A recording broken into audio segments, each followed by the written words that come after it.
Si Lolo, Isko at ang multong walang bra. Isinulat ni Lovely. Imahinasyon na hindi para sa bata. Gumalaw si Kian sa Zambales upang bisitahin ang kanyang lolo Isko na mag-isa lamang na nakatira doon. Hapon na siya nang makarating at sinalubong siya ng matanda na may mga ngiti sa labi. "Apo, bakit ngayon ka lang nakarating?" Sambit ni Lolo Isko na sabik makita ang apo niyang hindi maalala kung kaninong anak ba siya. "Traffic po kasi, Lo," sagot ni Kian. "Mayroon pa pala akong imimit, Lo, na malapit dito, client ko po," pahabol ni Kian. Pero ang totoo, imimit lang niya ang nakachat niya sa Facebook. "Ganun ba, Apo?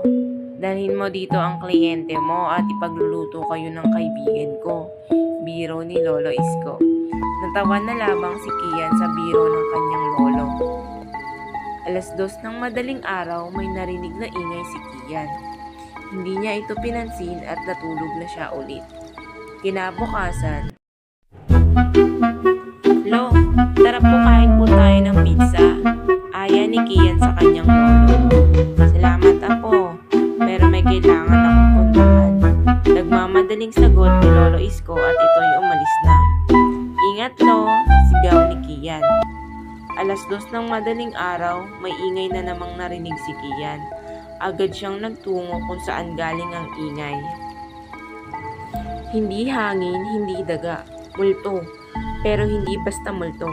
Ito ay multong walang bra. At agad siyang nawala ng malay sa kaba. Kinabukasan, nagising siyang nakahiga sa kanyang kama.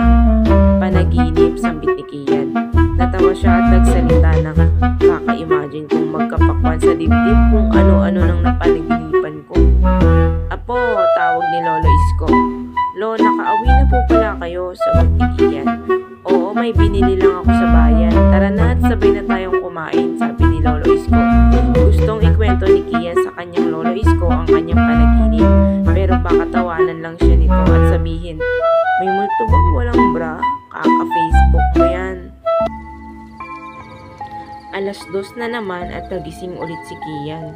Pagmulat ng kanyang mata, nakangiti sa tabi niya ang multong umaga.